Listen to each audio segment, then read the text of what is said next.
Now, the Hunt Palmer Show. Yes! I feel like I've been waiting for this my entire life. You're listening to the Hunt Palmer Show on 104.5 ESPN Baton Rouge. Jolly good fun. Jolly good. Locking down the middle of the day. America's favorite daytime fun show. Live from the Mercedes-Benz of Baton Rouge studio. This is Hunt Palmer.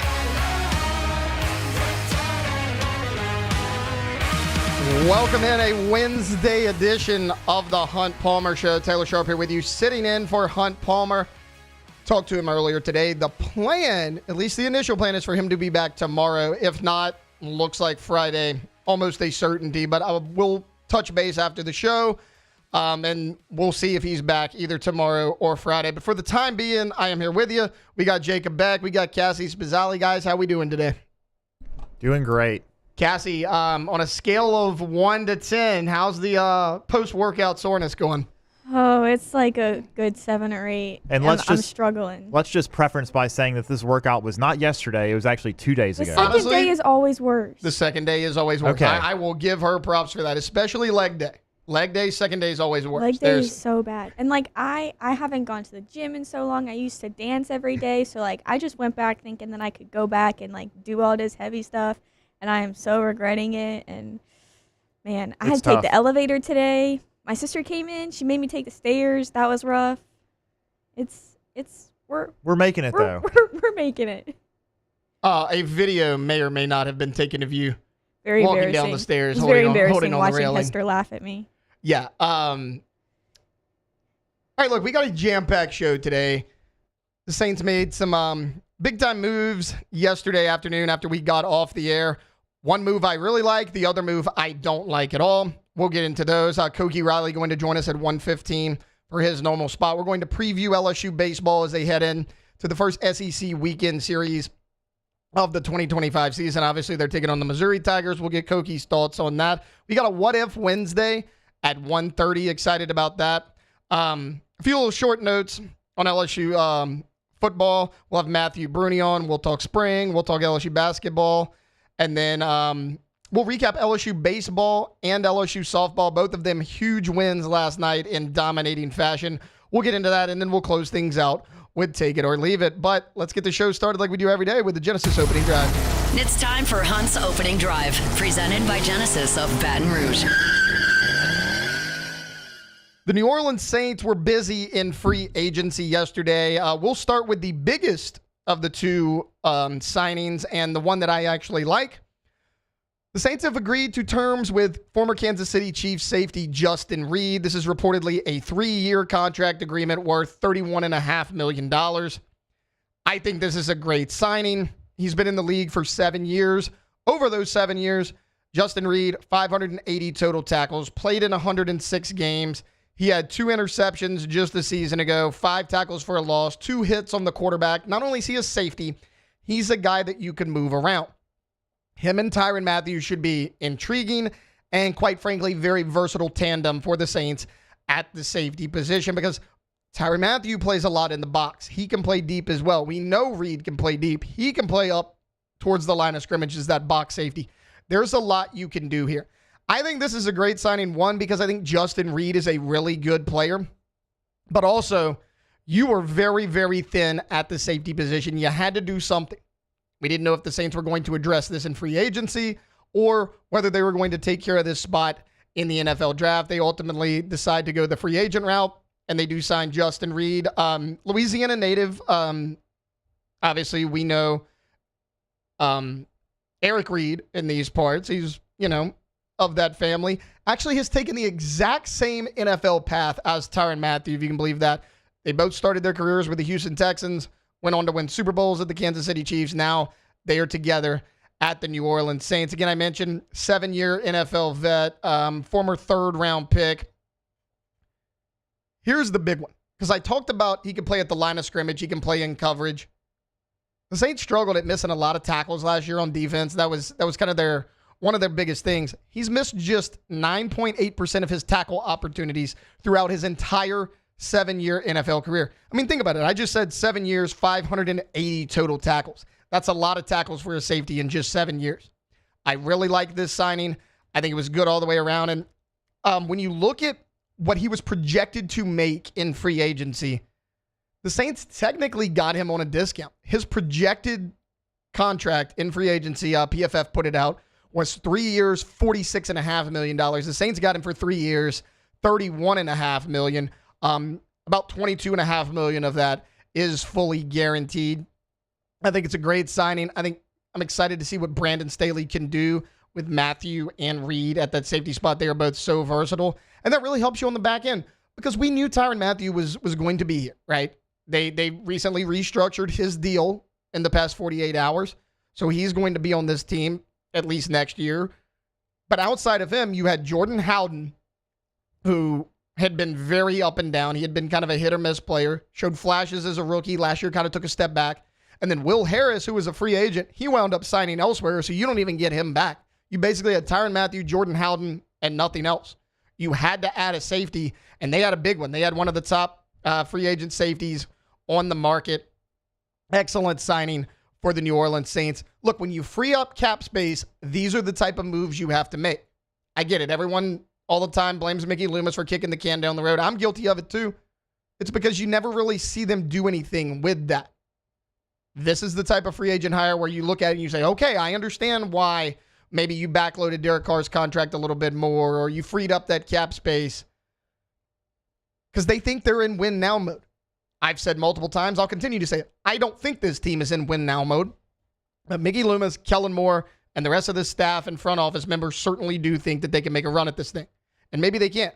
Maybe I'm wrong. But moves like this, it does inspire a little bit of confidence because at least the Saints are being aggressive.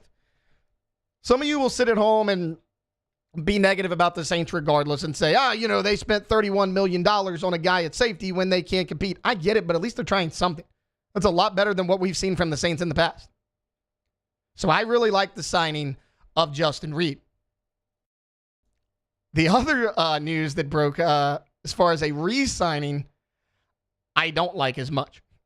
The Saints have announced that they are re-signing Juwan Johnson, the tight end. It's a 3-year deal worth up to $34.5 million. The base of the deal will be about $30.5 million, and he could get $21.5 million of that guaranteed. He's only 28 years old. I don't like this move. Yes, you needed a tight end. I don't think you needed Juwan Johnson. Johnson's been very inconsistent. Look at what he did in his Saints career. Juwan Johnson, we'll go just this past year. Played in all 17 games, started just 5 of them because it was kind of a tight end by committee. Foster Moreau started more of the games, even though Juwan Johnson's receiving numbers were a little bit better. 66 targets, 50 receptions, 548 yards, 3 touchdowns. That's fine. That's fine for a tight end. He is a little bit of a one-trick pony, though, not much of a blocker, which is why you have Foster Moreau. I'm good with keeping multiple tight ends, but I want a guy with a little bit more versatility because, kind of now you put in Foster Moreau, there's a better chance that the tight end's going to be blocking. You put in Juwan Johnson, he's probably not blocking at all. Let's back off a little bit. It's probably a passing play where Juwan Johnson's going to run a route.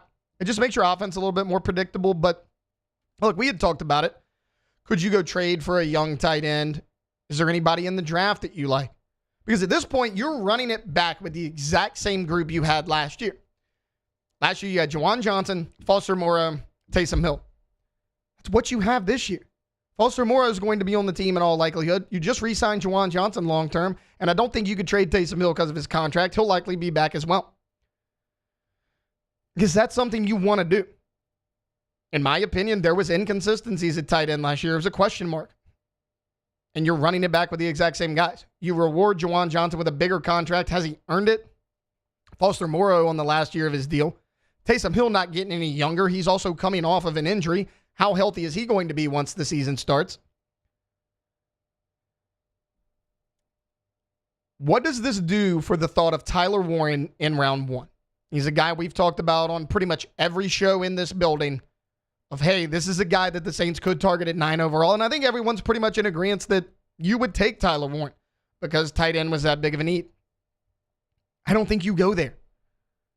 First off, I don't know how much of a priority tight end is now in the draft. The Saints are good running it back with the guys they had a year ago. Secondly, it's a very deep tight end class. Look, Gunnar Helm, Colston Loveland, Mason Taylor. All three of them, two, I think for sure of those guys will be there when you pick at 40. Maybe they'll even be there in round 3. Elijah Arroyo from Miami's coming out. Harold Fannin Jr. from Bowling Green, who led every tight end in every single category last year in college football. He might even be there in the 4th or 5th round.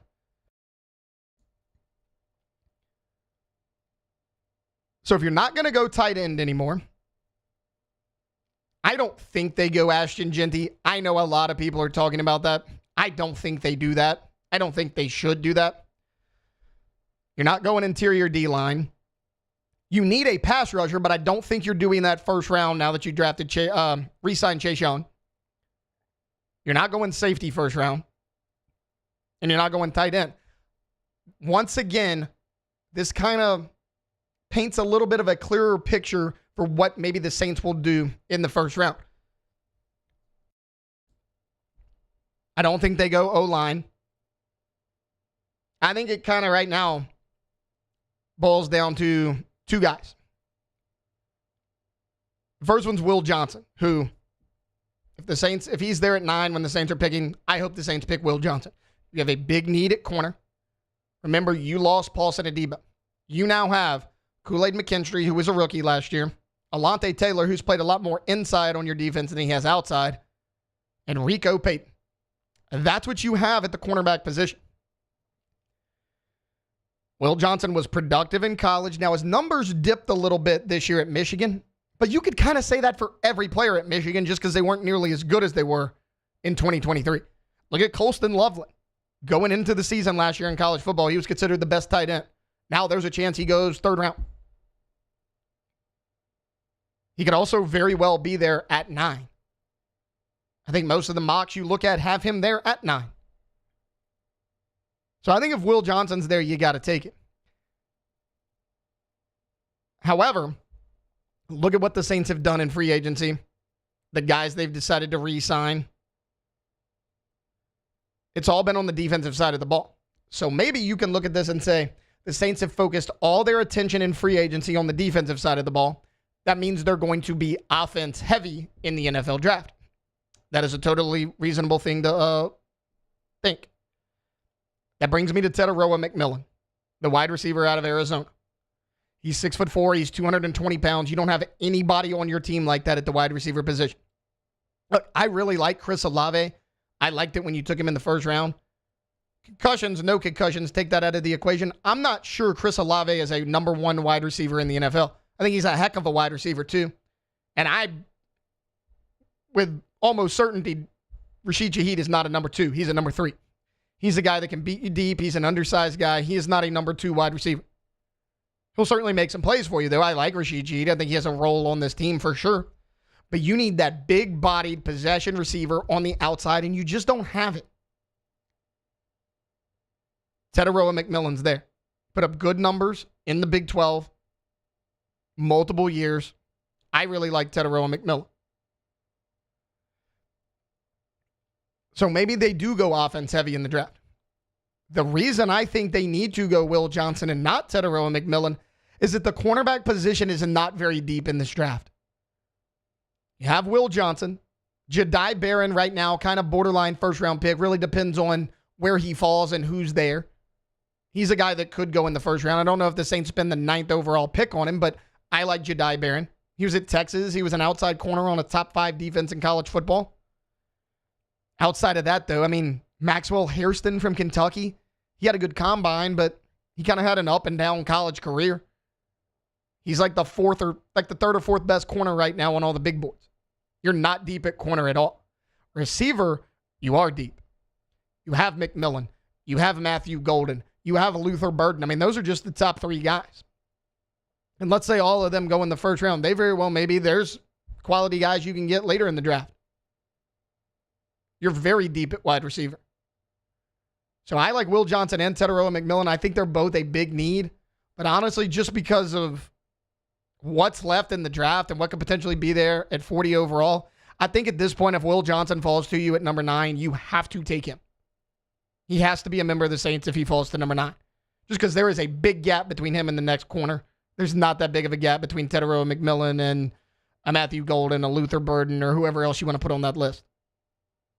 Is it Johnson? Is it McMillan? We'll see. Maybe it's neither of those guys.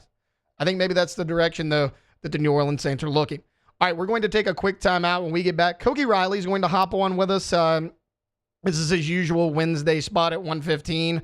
Going to talk LSU baseball. The Tigers will begin SEC play this Friday against the Missouri Tigers. We'll get Koki's thoughts on it on the other side here on the Hunt Palmer Show, 104.5 ESPN, Baton Rouge. The Hunt Palmer Show.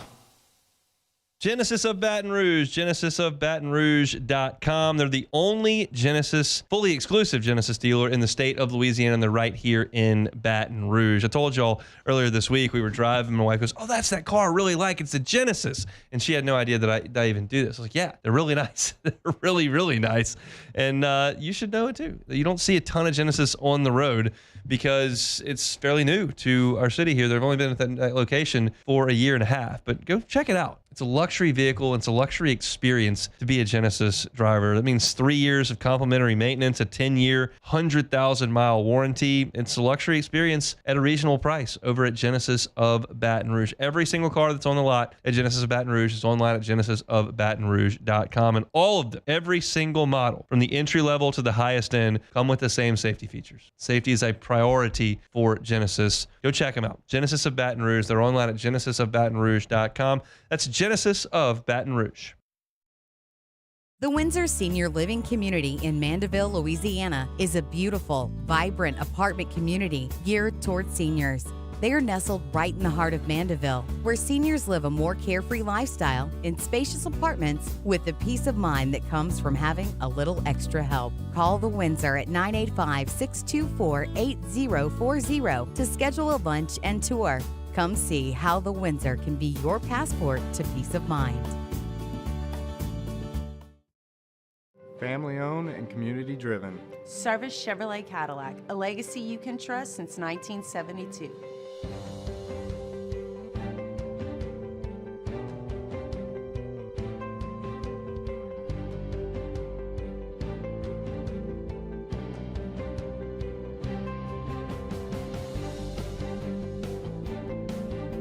Service Chevrolet Cadillac, our family serving your family. For over 50 years.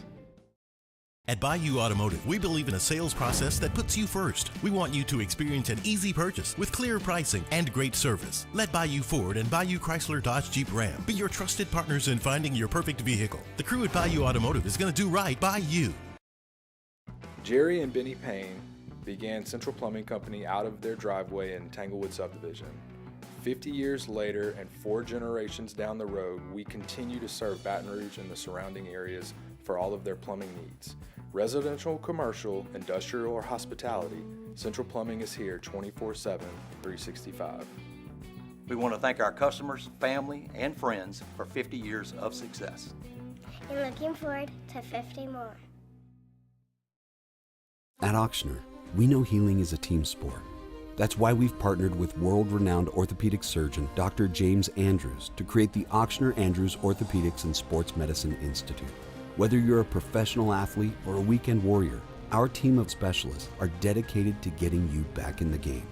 So whatever your reasons are for reaching your personal best, we've only got one: you. Ochsner Andrews Institute. Long live you. Crime has serious consequences, but anyone can make a mistake. If you find yourself in trouble with the law, know that you have rights, and it's okay to demand them. The law offices of O.C. Brown are here to protect you and your rights. Felony or misdemeanor, DUI or drug charge.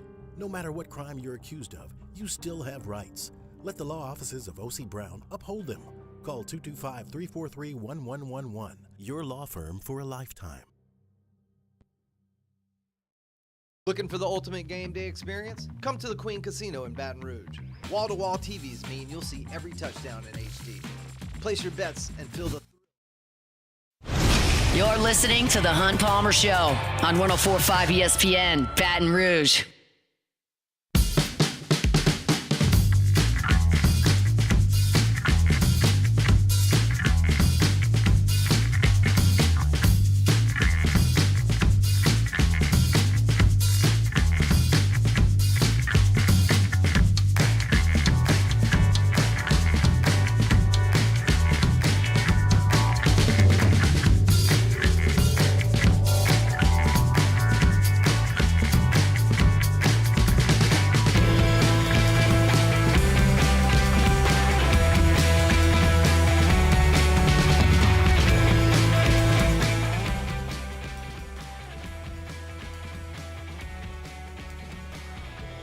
Welcome back in a Wednesday edition of the Hunt Palmer Show. Taylor Sharp sitting in for Hunt Palmer. We are trying to connect with Koki Riley. We're apparently having a little bit of phone issues, though, but we'll see if we can make it happen.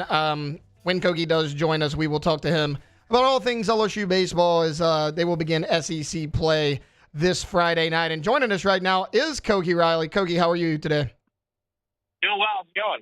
Going well. Thanks for hopping on with me. Hunt Palmer's had a pretty crazy week, so I'm in for him for the time being. Koki, wanted to kind of get your thoughts on this LSU baseball team going into SEC play. As we all know, they begin this weekend. Want to look at the pitching staff because, it's kind of the thing that everyone wanted to watch going into the year. As far as this LSU staff, what have you liked? Where do you think they rank in terms of the SEC? I mean, what have you made of this staff so far? I think for the most part it's been pretty good. I don't think they've been quite as prolific as the offense has been recently, at least the last couple weeks. But I think overall there's not a whole ton you can complain about when all three of your starters have ERAs no higher than 3.15, and you have a bullpen that's shown that seems like it has more depth than it had a year ago. I think this pitching staff's in pretty good shape as we head into SEC play. I mean, there's things I can pick at here and there more than I can with the offense, but I think overall it's looked pretty solid. As far as the offense goes, I'm glad you brought that up. Are there any changes you would like to maybe tinkering with the lineup as far as the batting order going into SEC play, or you think this is set? I think right now there's no reason to change the order, and I wouldn't expect any major changes as we head into SEC play, just because, I think not only is it working, all the pieces make sense. You know what I mean? Just the sequencing and the left-handed, right-handed sort of balance throughout the order.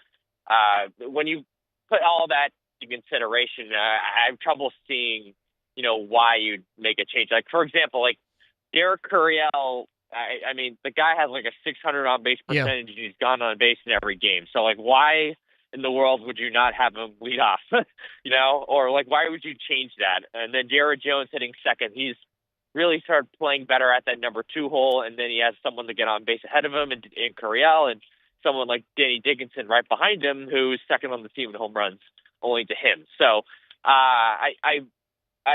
again, that's just the top of the order, and there's even good reasons to keep guys at where they are as you move down that lineup too. So I think all that in consideration, I don't think there's really a reason to change things up much.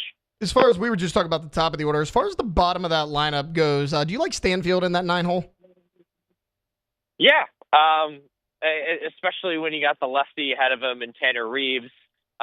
You go right, left, right with Luis Hernandez or Kate Arambidi at catcher in the 7 spot. Tanner Reeves, usually, at least that's been the case for the last 5 games, at that number 8 hole, the lefty as a lefty, and then you have Chris Stanfield's speed and contact ability at that 9 spot. And, they don't need Chris Stanfield necessarily to be as good as Derek Curiel has been offensively this season. So you're putting less pressure on him in that 9 spot. But when you look at his athleticism and you look at his ability to put the ball in play, he's definitely better than most other 9 hitters around the country, to be honest with you. So, as long as they can get something from him offensively, a little bit more than what they got from that center field spot last year, where Paxton Kling was really struggling and Mac Bingham really struggled. As long as they can get more juice out of that spot than they did a year ago, and especially given how good Stanfield also is defensively, I think they're going to be very happy with what they get at the bottom of the order there. Koki, I'm glad you mentioned when we were talking about Stanfield having Tanner Reeves right in front of him. Reeves has kind of been one of the hot storylines, right, for the past week or so. Do you think he's locked up that job at third base? I think you're still going to see some looks from Michael Braswell against some lefties. I think those 2 guys are still more or less in a platoon. 4 of the last 5 starting pitchers have been right-handed pitchers, which I think one of the main reasons why you've seen Reeves play so much lately. But he also started one game. One of those games was against a lefty. So that was pretty notable at the time. But again, it's only one game. You don't want to overreact to it too much. But given the way Reeves is playing, it's hard not to consider him to be the everyday favorite if, push came to shove. But I also don't think that necessarily means that you're not going to see Michael Braswell, whether it's off the bench in certain situations as a to face a left-handed pitcher, or to come in defensively, because he's probably more equipped defensively to fill that third base role than Reeves is, who really hasn't played much third base in his career until now. So I think that's just kind of the state of the third base room right now. Reeves has been playing better and is probably going to earn the majority of the playing time as long as that continues. But at the same time, you're going to see some Michael Braswell. Koki Riley, LSU beat reporter for The Advocate, joining us right now. Koki, shifting back a little bit towards that pitching staff, is this the most stability Jay Johnson's had in his weekend rotation, like going into SEC play since he's been here? That's a good question. I tend to say yes because of the depth of it and the fact that you kind of know who your Sunday guy is and you have stability there. The 2023 team heading into conference play was fairly stable because they were healthier, so the bullpen was deeper and you didn't have to worry about the Sunday spot quite as much. But I think it's close with that 2023 team, where, last season you had questions on that final game, given some of the struggles that Thatcher Hurd was already having in non-conference play. Then the year before that, they barely had two starters, let alone three. So I think among the 4 years, this is one of, if not the most stable situations they have in the rotation, because they have three starters they can at least, generally rely on. I mean, again, I could pick nits and what Chase Shores has been doing. He's giving up quite a bit of contact. It's 6 runs in the last 2 starts. That hasn't been perfect. But at the same time, it's still, much better than what they've had for the most part in Jay Johnson's tenure when it comes to that number 3 starter role. As far as Gavin Guidry goes, look, we know that he's been such a good closer for this team at times during his career, but as good as Case and Evan looks on the back end of this, what do you think maybe Gavin Guidry's role will be when he does return? I think it's going to be something pretty similar to what he's been doing, and if not an elongated version of that, because of the fact that maybe that won't be out of the chute because he's coming back from an injury, but they stretched him out during the preseason for a reason, to give him the ability to not just throw well for an inning or two, but for 3 or 4 innings. To pitch multiple times over a weekend. That was kind of the goal for them over the preseason. It seemed like it was clicking, at least to some degree, and he went the drive line this offseason to sort of sharpen his stuff further and improve his stamina.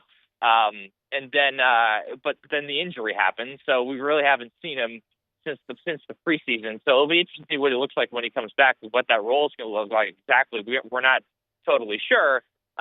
But when he does come back, and assuming that will happen fairly soon, I think that he's going to pitch some big innings for this team. It's just a matter of how long and when exactly, because again, this bullpen is much more depth than it had last year. Koki, before I get you out of here, let me get your thoughts on the catcher position. You think it's just Hernandez solely going forward, or you think Aaron Beatty has a role as well? I think Aaron Beatty's going to have some sort of role. Okay. And I think Hernandez is the catcher. He's the number 1 catcher for this team. I think there was a question heading into the year who was going to earn that number 1 role. And I think Hernandez has pretty firmly established himself in that role because of what he's been doing defensively. The fact that he is kind of, I think, I wouldn't say overachieved, but he's been better than what they thought they would get out of him at that spot, given the fact that he only caught 3 games last season. So at Indiana State. So, but he can't catch every game and he can't catch every inning. It's just too grueling of a position. So they're going to need Aaron Beatty to give him something, whether it's coming off the bench on weekends if they're ahead by a decent amount of runs, whether it's starting the odd game here or there over the weekend, and then being a real contributor on those midweek games where he can really continue his development behind the plate, which is something that he frankly needs to do. He like blocking and framing and just simply catching the ball. Like those are things that he's struggled with a decent bit to start the season. So, but again, he's just a freshman. They don't absolutely need him to catch every game right now, which is a good thing. But at the same time, like if he's going to get better, he's going to need the reps, and that's where the midweek games come in, and that's where those rest spots should come in for when Hernandez needs a break. Koki Riley, LSU beat writer for The Advocate. Koki, thanks so much for hopping on with us today. Awesome. Thanks so much. Yep, absolutely. That was Koki Riley there, LSU beat writer for The Advocate. We're going to take a quick timeout. When we get back, we do it every Wednesday around this time. Let's get into a little bit of What If Wednesday when we get back here on the Hunt Palmer Show, 104.5 ESPN Baton Rouge. The Hunt Palmer Show. One Bath and Closets, onebathandclosets.com. David Duvall and his team, 30 years, redesigning and remodeling bathrooms and closets. There are a lot of people who are not over the moon with their current home. Well, you can improve where you live. One Bath and Closets is happy to help you do that. Brand new customized closet, brand new bathroom, soup to nuts. They do the entire thing for you. You don't have to call 3 different contractors to get this entire thing done. No, you make one call to One Bath and Closets. They handle the entirety of it. Maybe you're not looking for something that extensive.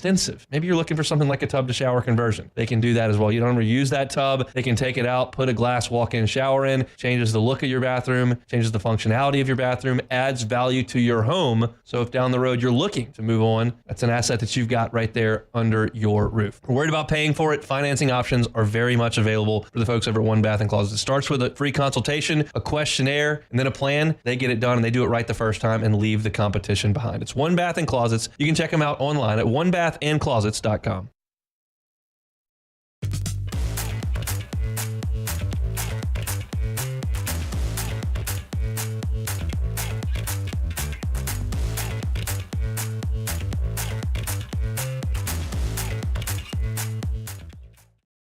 At Bayou Automotive, we believe in a sales process that puts you first. We want you to experience an easy purchase with clear pricing and great service. Let Bayou Ford and Bayou Chrysler Dodge Jeep Ram be your trusted partners in finding your perfect vehicle. The crew at Bayou Automotive is going to do right by you.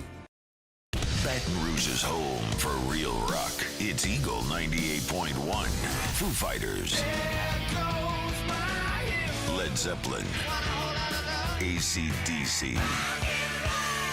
Pearl Jam. And the flagship home for LSU sports. Take us anywhere with the Eagle 98.1 app. Eagle 98.1 is the rock station.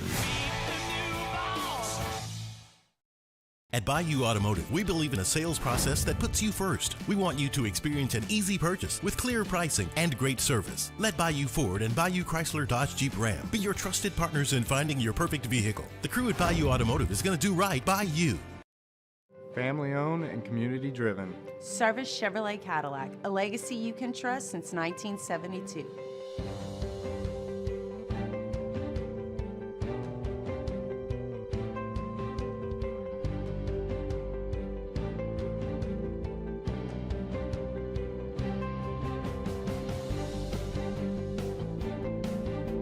Service Chevrolet Cadillac, our family serving your family. For over 50 years. Jerry and Benny Payne began Central Plumbing Company out of their driveway in Tanglewood Subdivision. 50 years later and 4 generations down the road, we continue to serve Baton Rouge and the surrounding areas for all of their plumbing needs. Residential, commercial, industrial, or hospitality, Central Plumbing is here 24/7, 365. We want to thank our customers, family, and friends for 50 years of success. And looking forward to 50 more. At Ochsner, we know healing is a team sport. That's why we've partnered with world-renowned orthopedic surgeon Dr. James Andrews to create the Ochsner Andrews Orthopedics and Sports Medicine Institute. Whether you're a professional athlete or a weekend warrior, our team of specialists are dedicated to getting you back in the game. So whatever your reasons are for reaching your personal best, we've only got one. You. Ochsner Andrews Institute. Long live you. Crime has serious consequences, but anyone can make a mistake. If you find yourself in trouble with the law, know that you have rights, and it's okay to demand them. This is the Hunt Palmer Show on 104.5 ESPN Baton Rouge.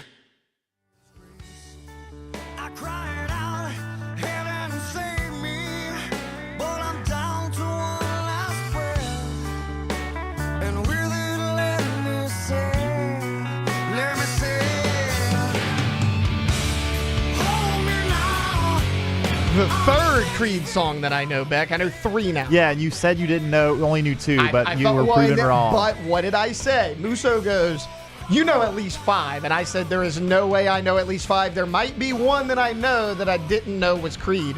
This is that one. We didn't go through any other ones. I bet you there's probably one more. I bet there's not. Not a big Creed guy. That's all right. If somewhere Jacob Hester and T-Bob Avery are hearing this, I will be picked on this in the mornings because they are big Creed fans. I don't know. They're fine. I don't hate them. I mean, so this all started because, Cassie, I turned down Creed tickets from a friend of my wife's yesterday. Okay, they weren't free. That's what I'm saying. You need to say that they weren't free. But I decided that it wasn't worth it because I'm not the biggest Creed fan in the world. And then this went with Beck and Musso being like, you have to know this song. You have to know this. Cassie didn't know Kryptonite by 3 Doors Down. No. That was surprising. That's a little bit worse. I mean, that song's in movies. But I do know the same Creed songs that you know. But those are, again, the only Creed songs that I know. I don't know I know any 3. Ones. I'm not going to go to a concert where I know 3 songs. I think I'm good. It's just not something I'm interested in. All right. All right, look, let's dive into it. Right now, we got a little What If Wednesday. Time, space, reality. It's more than a linear path. Where a single choice can branch out into infinite realities. Follow me and ponder the question. What if? What we got, Mr. Beck? All right, first one here. What if Taylor wasn't a Cowboys fan? What if you weren't a Cowboys fan? I would be a lot happier. I would probably smile a little bit more. I would laugh a little bit louder. I would food would taste a little bit better. But here's the thing. So many people accuse me of being like, oh, of course you're a Cowboys fan. That's a typical front runner thing to do. No, it's not. Guys, the reason I'm still a Cowboys fan is because I'm not a bandwagon fan. I'm not a front runner. The Cowboys have not won anything in my entire life. If I was a bandwagon fan, I would probably pick a better team. Everybody always asks me, how did you become a Cowboys fan? So a little bit of story time right here. So my father was born in Dallas, Texas. And he lived there till, he wasn't there very long. I think he lived there maybe till he was 4 or 5 years old. Then he moved to Alexandria. But also keep in mind, my dad was born in the early 60s. So even when he went to Alexandria, the Cowboys were the only team on TV. So his dad was a Cowboys fan from living in Dallas. And when they moved to Alexandria, him and his dad watched the Cowboys together every Sunday morning or whenever the Cowboys played. And then it just kind of got passed down to me. I was just kind of born into a Cowboys family. If it was the team of my choosing, I would have chosen a better one, but I can't bail on them now, guys. Well, I was going to say, too, if you weren't a Cowboys fan, I guess the likely other team you would be is probably a Saints fan, which you would have been happy for a short time, but now, obviously, recently, is there a difference right now? Is there a difference right now? Not really. No. Not really, but I'd probably be a little bit happier, but look, guys, I'm loyal. I'm loyal to a fault sometimes, and this is one of those areas. All right, next one here. What if Cassie could never walk downstairs again? I don't think she can. I don't think this is a what if. I think it's Cassie can't walk down the stairs anymore. She was capable, and she did walk downstairs earlier this morning after our meeting, but it was a very bad struggle for her to do it. So we shall see how I feel tomorrow.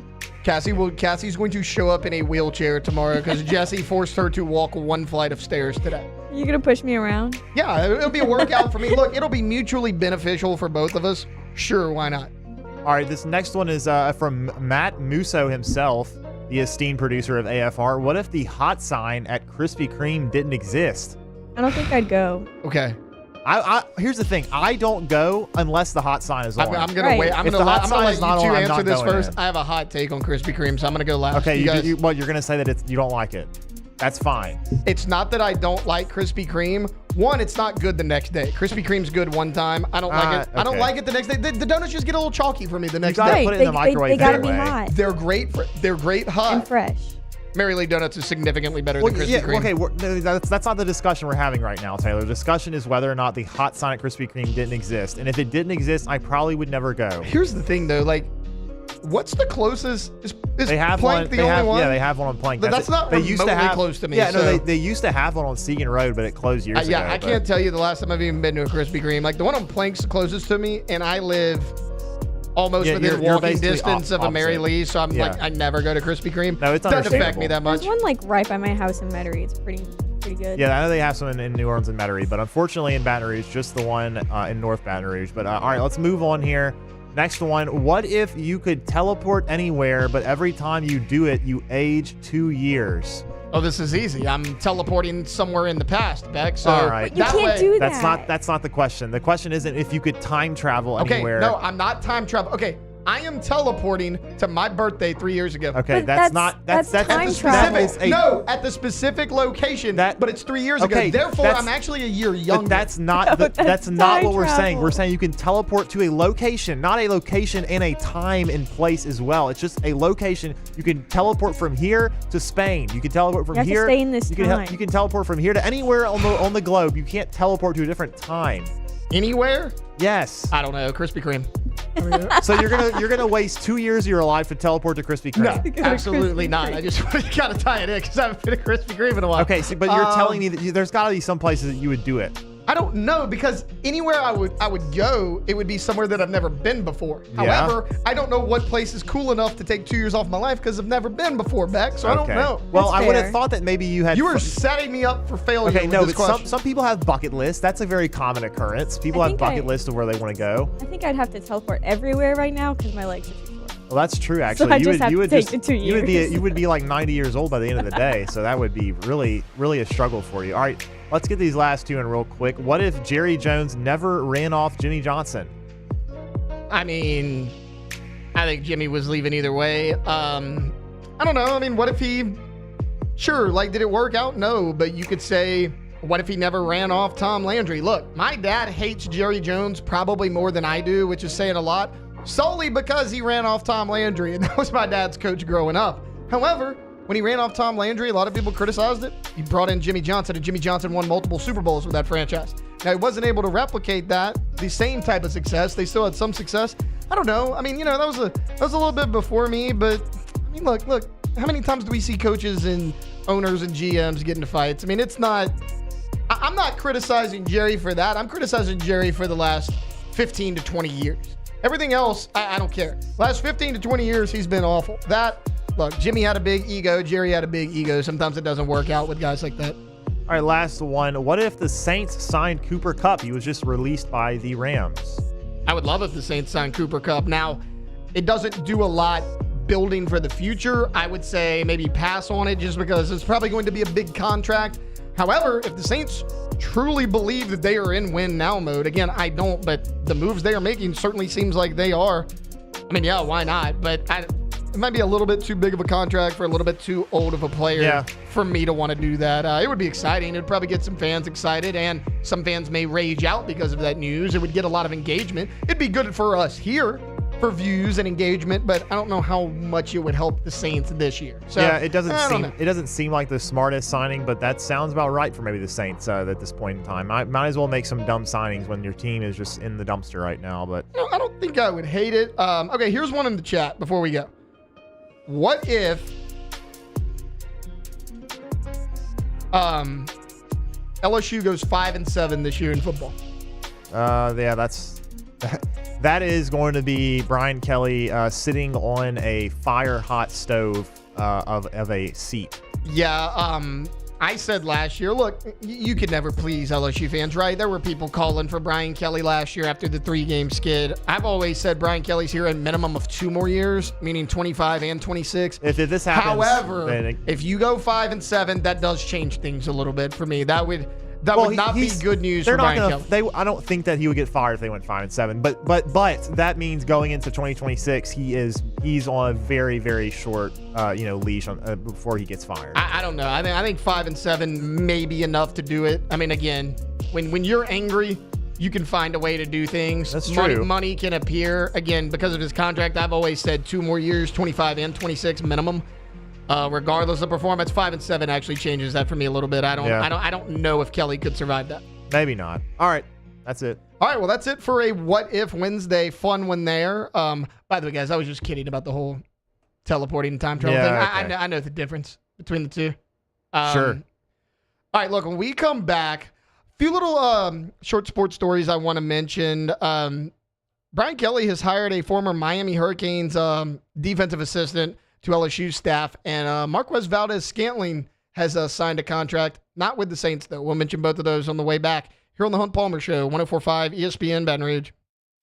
The Hunt Palmer Show.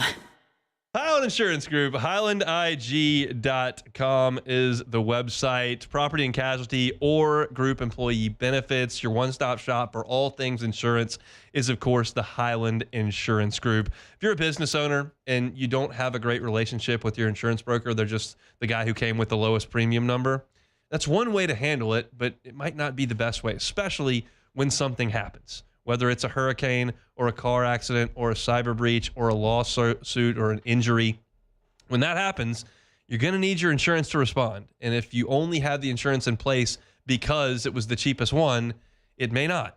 Jonathan Carver and his team can be a trusted advisor and a part of your team as a business to make sure that your business continues to run even if the event happens. Give them a call or check them out online, highlandig.com. They're right here in Baton Rouge, but they can help you out statewide. It's Jonathan Carver and his team at the Highland Insurance Group. They're online at highlandig.com. There it is, the extra mile, on the border of expected and extraordinary for those willing to go further, like vans customized for work or play, with safety and tech to keep you connected, supported by a 5-star sales, service, and finance team, and backed by the 1-star you know. So go the extra mile. It's never crowded because so few have what it takes to go there. Mercedes-Benz Vans.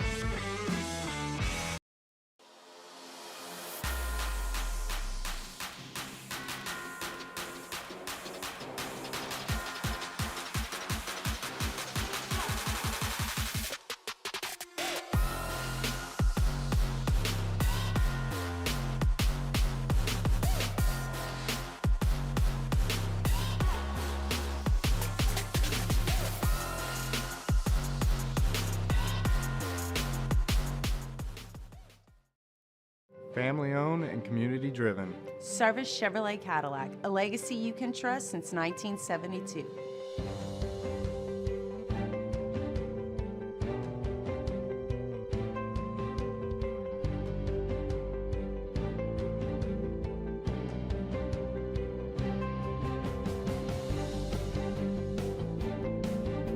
Service Chevrolet Cadillac, our family serving your family. For over 50 years. Jerry and Benny Payne began Central Plumbing Company out of their driveway in Tanglewood subdivision. 50 years later and 4 generations down the road, we continue to serve Baton Rouge and the surrounding areas for all of their plumbing needs. Residential, commercial, industrial, or hospitality, Central Plumbing is here 24/7, 365. We want to thank our customers, family, and friends for 50 years of success. And looking forward to 50 more. At Ochsner, we know healing is a team sport. That's why we've partnered with world-renowned orthopedic surgeon Dr. James Andrews to create the Ochsner Andrews Orthopedics and Sports Medicine Institute. Whether you're a professional athlete or a weekend warrior, our team of specialists are dedicated to getting you back in the game. So whatever your reasons are for reaching your personal best, we've only got one: you. Ochsner Andrews Institute. Long live you. Crime has serious consequences, but anyone can make a mistake. If you find yourself in trouble with the law, know that you have rights, and it's okay to demand them. The law offices of O.C. Brown are here to protect you and your rights. Felony or misdemeanor, DUI or drug charge. No matter what crime you're accused of, you still have rights. Let the law offices of O.C. Brown uphold them. Call 225-343-11. This is the Hunt Palmer Show on 104.5 ESPN, Baton Rouge.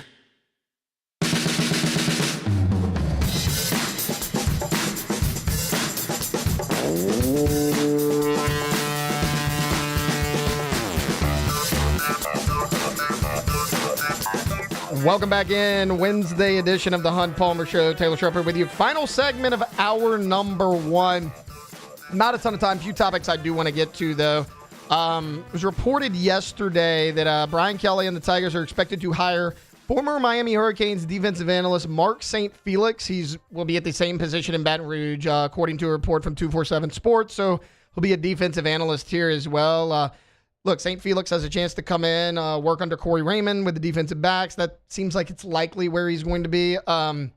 Look, he comes from Miami, so Brian Kelly recently hired former Miami defensive coordinator Lance Guidry to be a senior defensive analyst. So St. Felix will come in. That'll be a familiar face on this staff. It was also said that he was critical in getting some big-time DB recruits to Miami. He was one of the lead recruiters for Jabari Antoine, who ultimately did not sign with LSU. Apparently, a large portion of that is due to the recruiting acumen of one Mark St. Felix. So, look, it looks like a solid hire. He's a guy that, again, I mentioned, he has familiarity with Lance Guidry.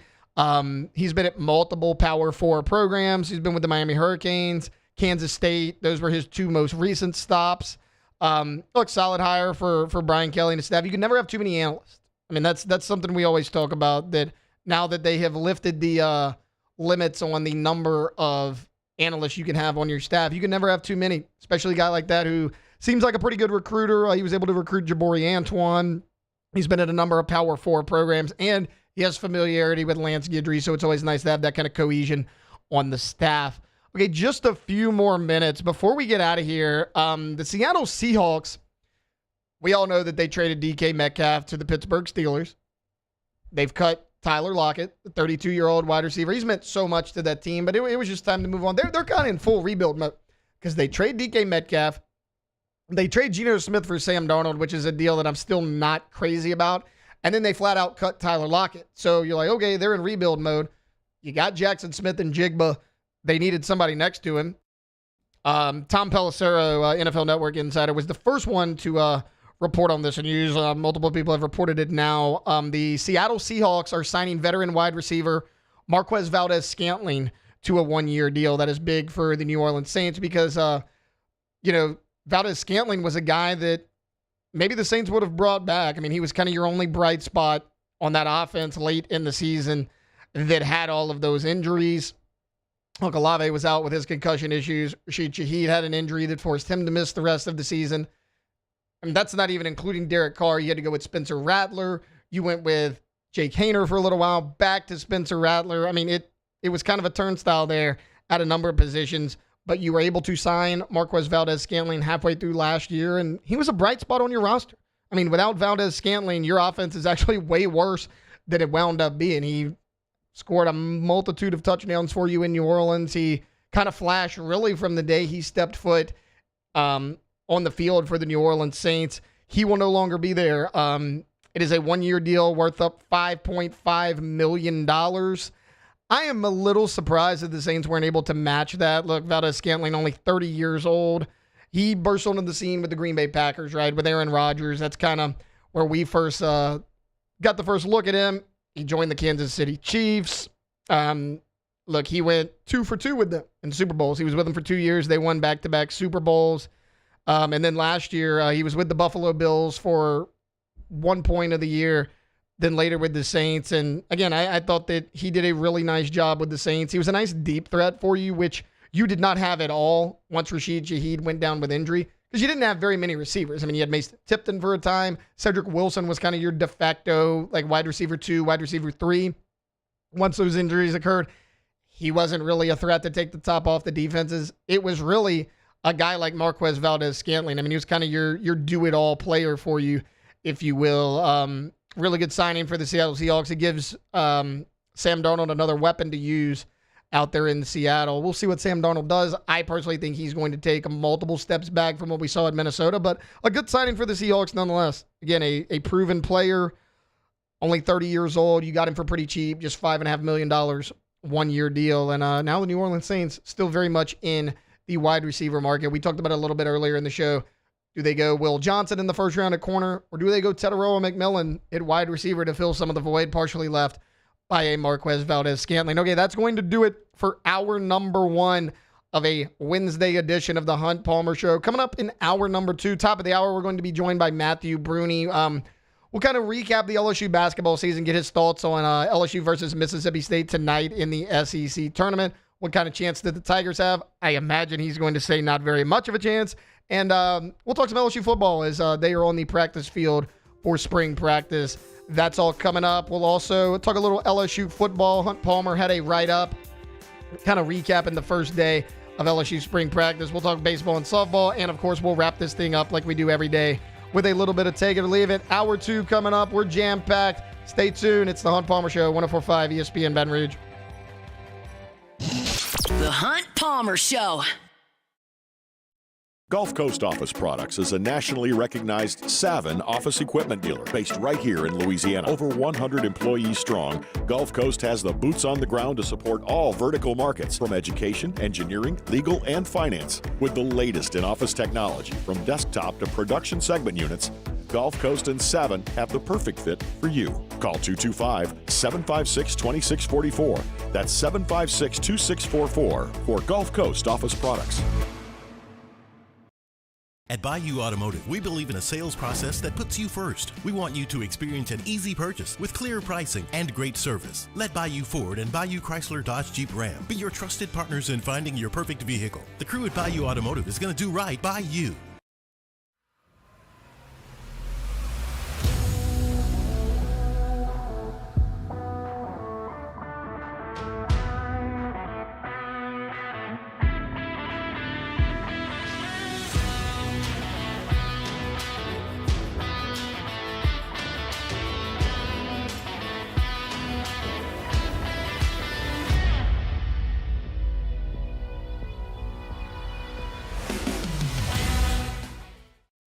Family owned and community driven. Service Chevrolet Cadillac, a legacy you can trust since 1972.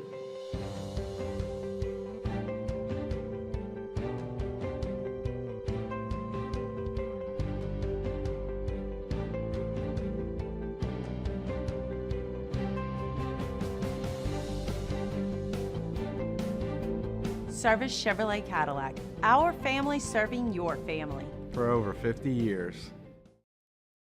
Jerry and Benny Payne began Central Plumbing Company out of their driveway in Tanglewood Subdivision. 50 years later and 4 generations down the road, we continue to serve Baton Rouge and the surrounding areas for all of their plumbing needs. Residential, commercial, industrial, or hospitality, Central Plumbing is here 24/7, 365.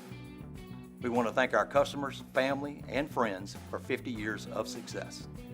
And looking forward to 50 more. At Ochsner, we know healing is a team sport. That's why we've partnered with world-renowned orthopedic surgeon Dr. James Andrews to create the Ochsner Andrews Orthopedics and Sports Medicine Institute. Whether you're a professional athlete or a weekend warrior, our team of specialists are dedicated to getting you back in the game. So whatever your reasons are for reaching your personal best, we've only got one: you. Ochsner Andrews Institute. Long live you.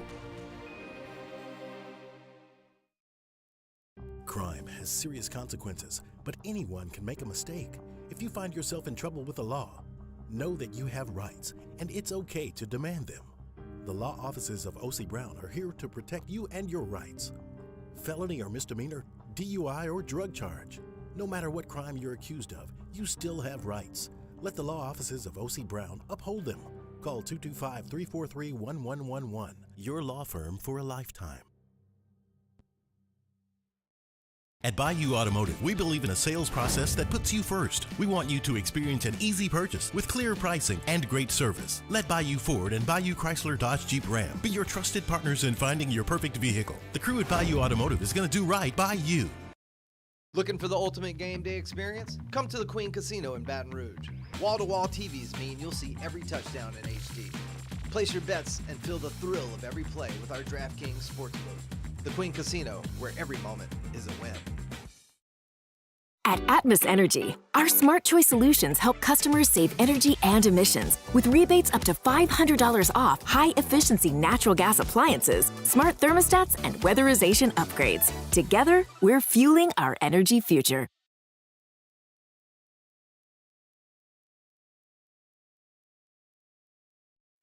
Is SportsCenter.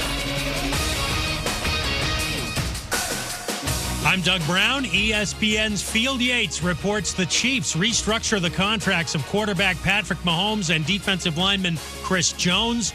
which opens up almost $49.5 million in cap space. It's the fourth time in the last 4 years that Mahomes has reworked his deal. The Bills re-signed safety Damar Hamlin to a one-year extension. Coming back after cardiac arrest 2 years ago, Hamlin started 14 games in 2024. Quarterback Aaron Rodgers is still available. ESPN's Mina Kimes wonders where he'll fit in. He's just had hands in personnel everywhere he's gone at this point. So is he going to be opinionated about what receivers you sign, who you don't play, who gets targets? That, I think, is something that the Jets saw firsthand, and I think that was a problem. Mina Kimes on Clinton and Friends. The Steelers signed former Eagles running back Kenneth Gainwell to a one-year deal. An NBA doubleheader on ESPN starting at 7:30 Eastern. Celtics and Thunder, followed by the Nuggets and the Timberwolves. Hey, it's your resident Super Bowl champ, Chris Candy. Coming up Thursday, I'll tell you which free agent signings have the best chance to go bust on day one. It's Unsportsmanlike, weekday mornings at 6, right here on ESPN Radio, ESPN2, and ESPNU. Now, the Hunt Palmer Show. Yes! I feel like I've been waiting for this my entire life. You're listening to the Hunt Palmer Show on 104.5 ESPN Baton Rouge. Jolly good fun. Jolly good. Locking down the middle of the day. America's favorite daytime fun show. Live from the Mercedes-Benz of Baton Rouge studio. This is Hunt Palmer. Welcome in. Hour number 2, a Wednesday edition of the Hunt Palmer Show. Taylor Sharp sitting in the host chair for Hunt Palmer. He is busy being a new dad. Congratulations to Hunt and his wife. Going to touch base with Hunt after the show. We're going to find out if he's back tomorrow or Friday. I imagine it's going to be one of those two, but we'll keep you updated as we get updates from Mr. Palmer himself. Okay, right now I want to welcome in Matthew Brune with On3 Sports and the Bengal Tiger. Matthew, how are you this afternoon? Hey, doing well. Thanks for having me on. Yeah, absolutely. Thanks for doing this, even though Hunt is on the shelf for the time being. Okay, Matthew, I obviously want to pick your brain with LSU football a little bit, but want to start with basketball. Look, they wrapped up their regular season with obviously a disappointing loss against Texas A&M. That's kind of how LSU's entire seasons went, but look, they're set to take on Mississippi State in the SEC tournament. What are your thoughts here? Like, did the Tigers have a realistic chance of maybe pulling an upset? I think they have a chance. I wouldn't pick it, but I think they're going in as around 8-point underdogs.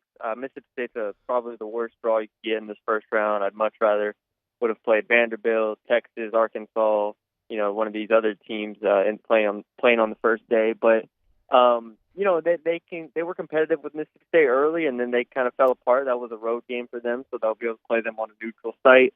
It's going to be hard without Victorious Miller and Corey Chess once again, who are both injured with foot or ankle injuries, and so they're down 7-8 rotation players on scholarship, and it's just not a great situation all around.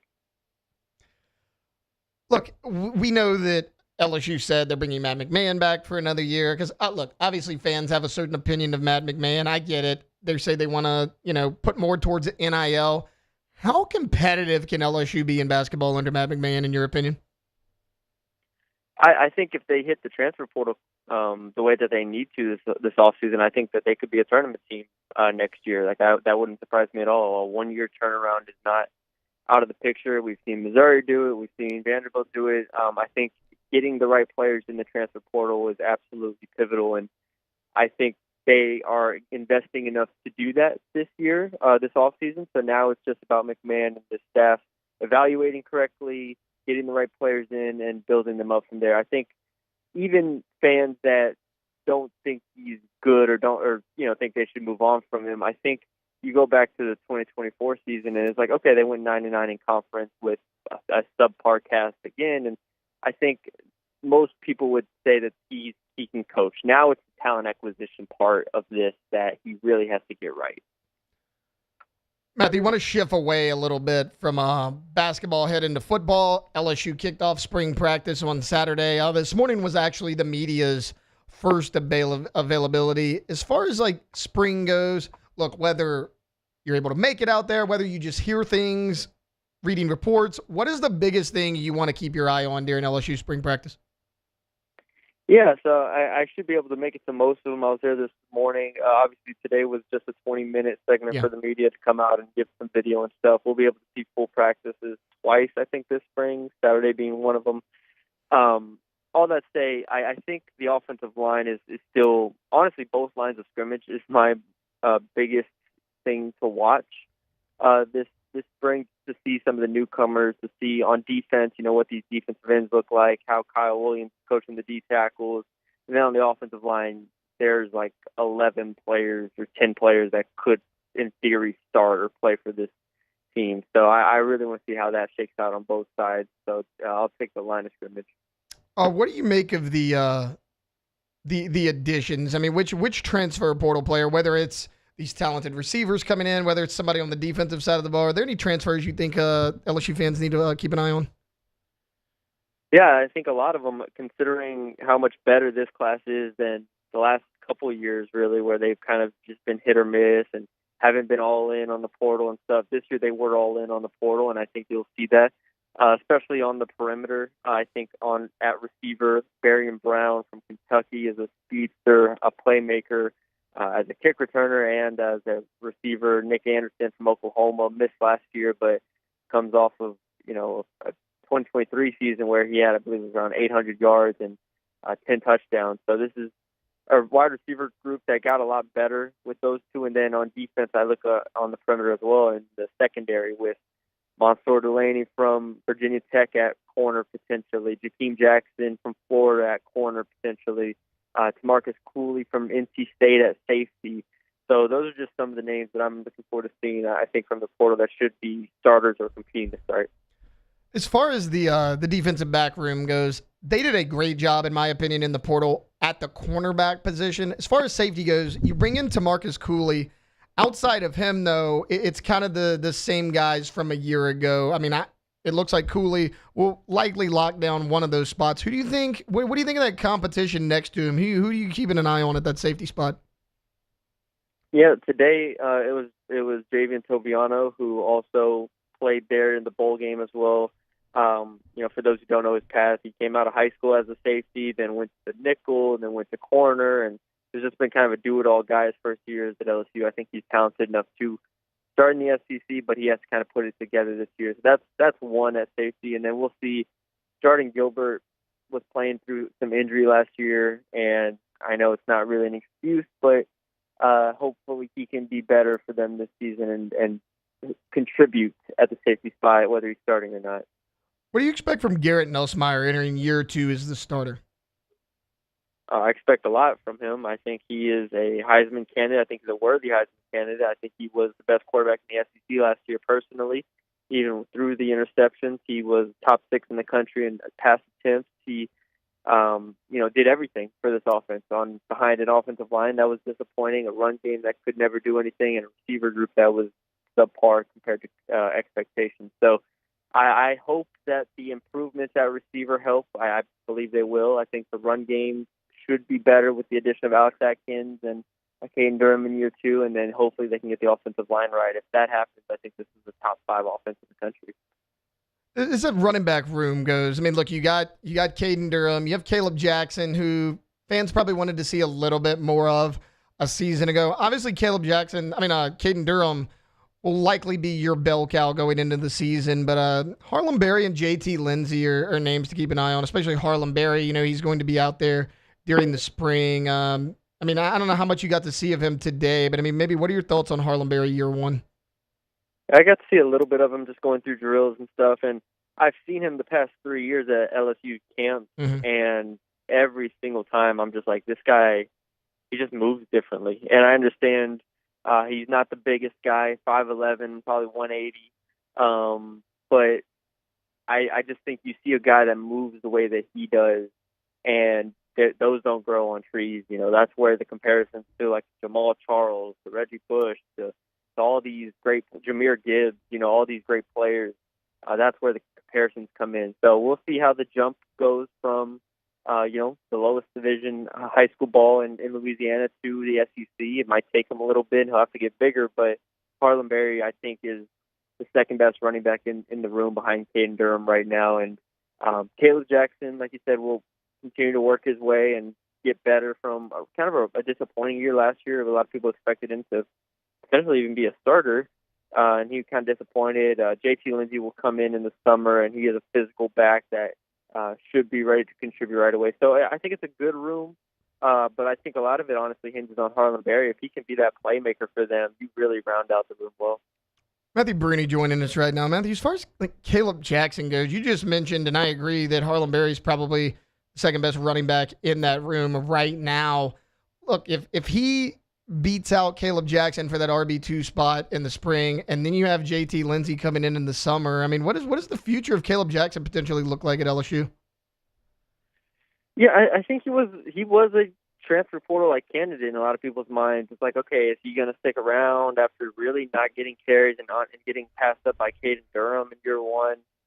He really struggled to see the field, and then also when he was on the field, just struggled with vision and really breaking some of those runs to use his athleticism. So people wondered if he would transfer. He ends up sticking it out at least through spring. We'll never know if he leaves after the spring, maybe. But at this point, I think the big thing for him is development. Physically, he has the tools to be a power back. He has the tools to be at the very least a short yardage back, like we saw from Josh Williams or Noah Kane back in the day. Like those type of guys, I think Caleb Jackson is honestly more talented than. Now it's just about for him putting it together and finding a role on this offense, which I think he can this year. He just needs some more development and some more, I think, awareness when he gets the ball.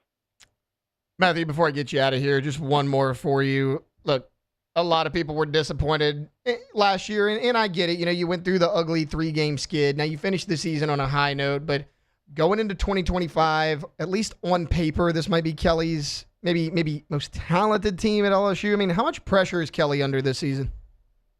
Oh, he's under a ton.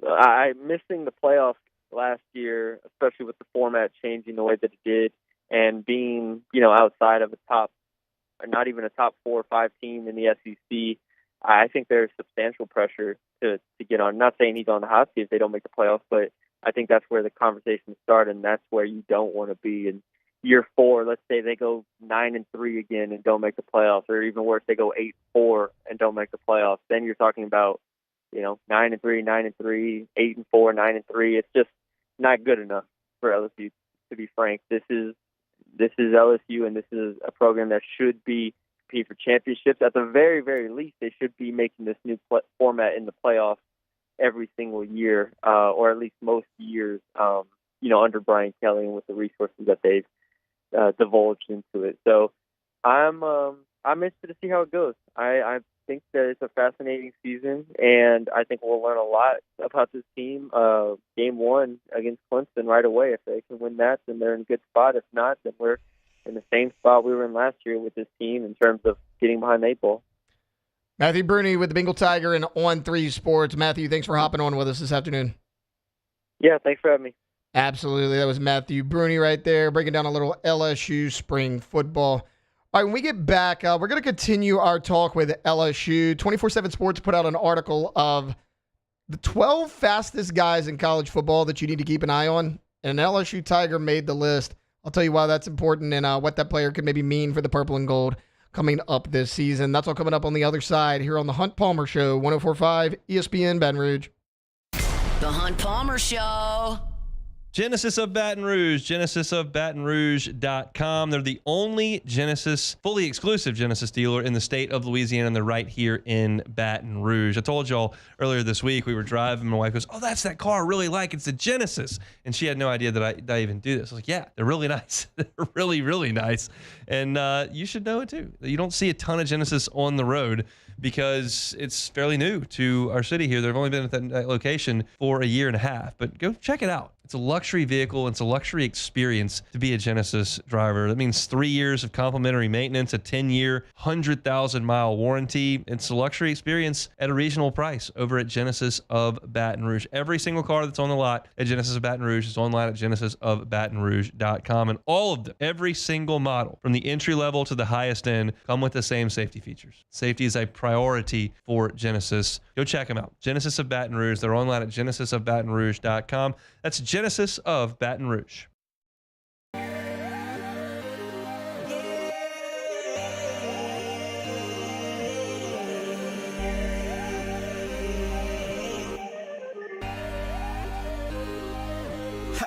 gotta believe in a dream. Believe. You gotta believe in a dream. Believe. You gotta believe. My whole team on wild. Family owned and community driven. Service Chevrolet Cadillac, a legacy you can trust since 1972.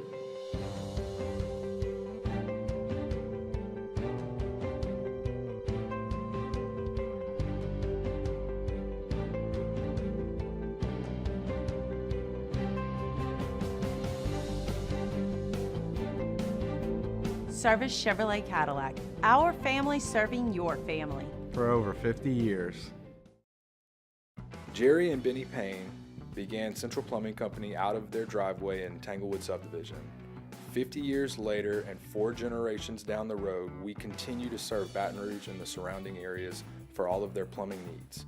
Residential, commercial, industrial, or hospitality, Central Plumbing is here 24/7, 365. We want to thank our customers, family, and friends for 50 years of success. And looking forward to 50 more.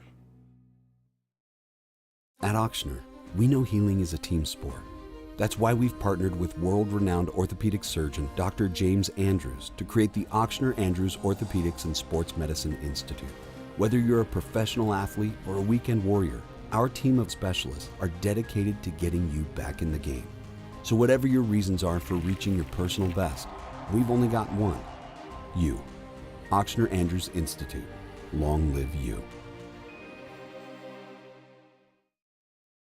Crime has serious consequences, but anyone can make a mistake. If you find yourself in trouble with the law, know that you have rights, and it's okay to demand them. The law offices of O.C. Brown are here to protect you and your rights. Felony or misdemeanor, DUI or drug charge. No matter what crime you're accused of, you still have rights. Let the law offices of O.C. Brown uphold them.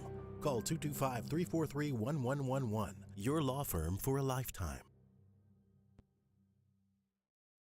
Gulf Coast Bank and Trust is giving our customers the power to bank anywhere, anytime during this challenging event. And we're right there with you. Our mobile banking app is a smart way to manage your money and time. Gulf Coast Bank and Trust, the bank that cares about you. Parish Construction and Roofing. This is Coach Kim Mulkey. Go to parishbuilt.com for all of your roofing needs. You're listening to The Hunt Palmer Show on 104.5 ESPN, Baton Rouge.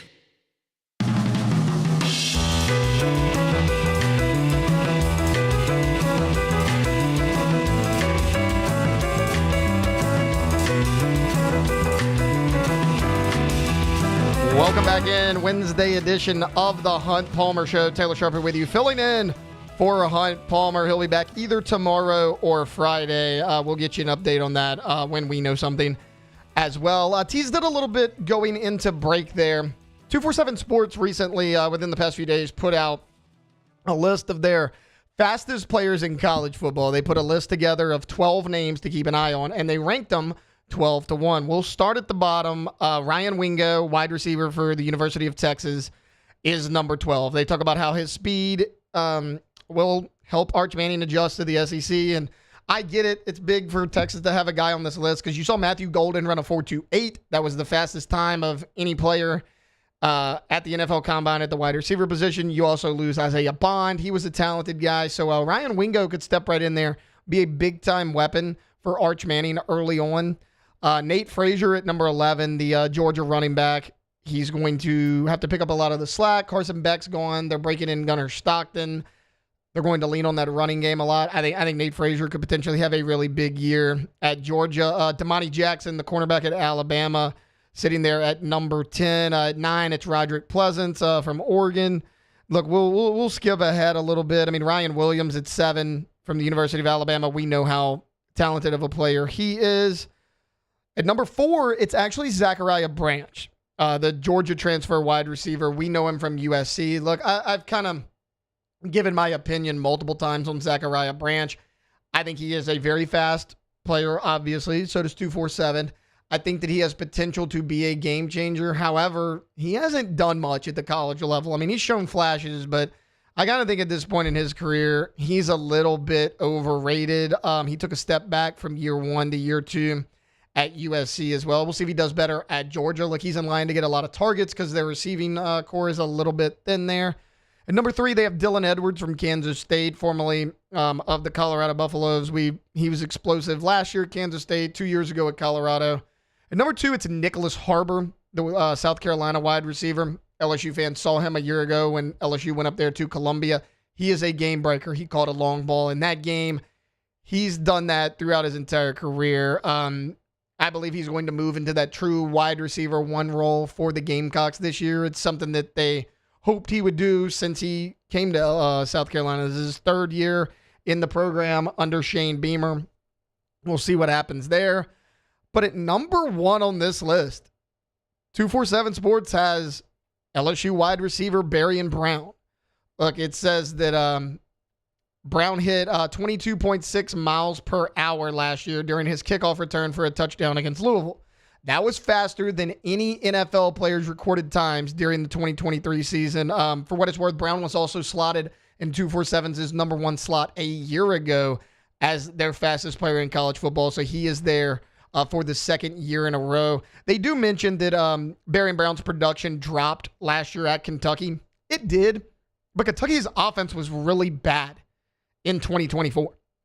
I mean, in 2025, or 2023, he had 43 catches, 539 yards, and 4 touchdowns. In 24, it dropped. 29 catches, 361 yards, 3 touchdowns. Brock Vandagriff, first off, was in and out of the lineup with injuries, and even when he was in there, he was not very good. He did not live up to the hype transferring from Georgia. Kentucky fans expected a lot out of him this year. He never lived up to it. But also, Barian Brown's played with 3 different quarterbacks in his 3 years at Kentucky. In 2022, he was with Will Levis. In 23, it was Devin Leary. And then, of course, last year with Brock Vandagriff.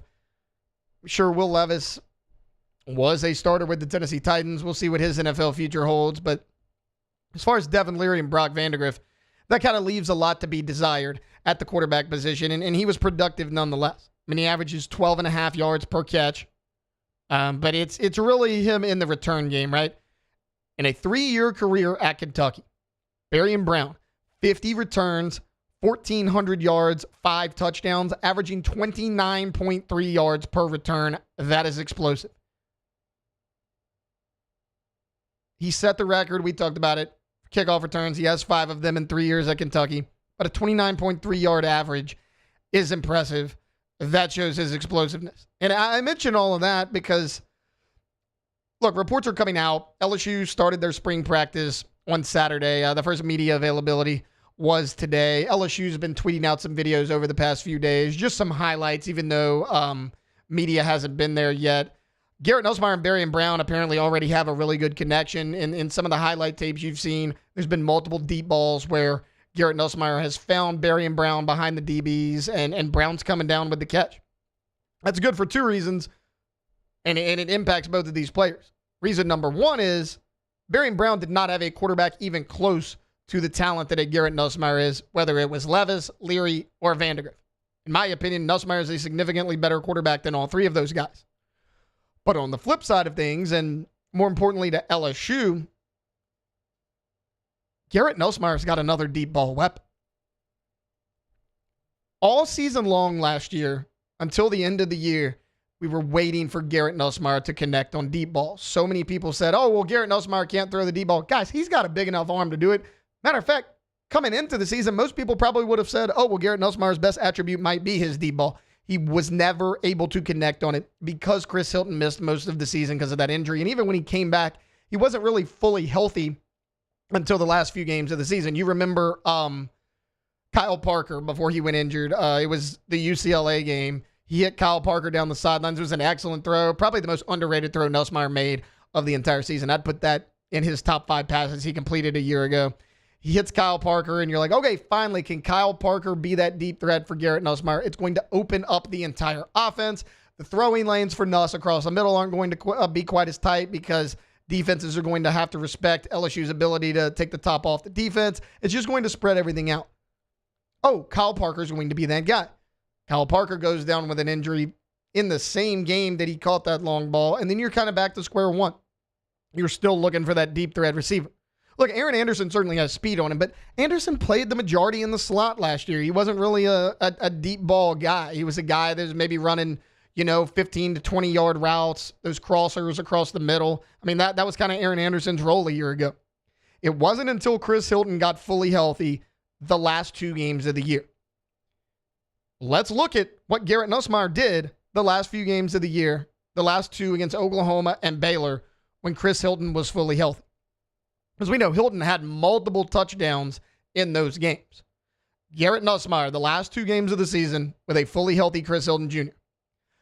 590 yards, 6 touchdowns to just 1 interception, 70.7% completion percentage. That's in 2 games. And that was with just 1 deep threat in Chris Hilton Jr. Think about pairing Barian Brown and Chris Hilton Jr. together. Cassie just played the highlight. You saw Nussmeier connect with Barian Brown on that deep ball in practice. If that can translate to the game field, Garrett Nussmeier can sling it. I mean, he's got just as strong, if not a stronger arm than any quarterback in college football. And it was on display against Oklahoma and against Baylor when Hilton was out there. You pair Barian Brown next to him, you really got something working. But also, don't forget Kyle Parker. He is still on this team. Now, he's working his way back from injury. He'll, in all likelihood, be a little bit limited during the spring, but he's a guy that Nussmeier hit for that first deep ball against UCLA. Jelani Watkins redshirted a year ago because he was a little bit undersized. That's a guy coming into LSU who's a track guy. He's reportedly one of the faster guys on this team. Can he carve out a role as a deep threat? If he can, this entire offense opens up for Garrett Nussmeier, and some of the losses may not be as big. Like, obviously, Mason Taylor's a huge loss, but we've talked about it a number of times. Bauer Sharp comes in. I think he's going to be a solid tight end. You have Donovan Green from Texas A&M.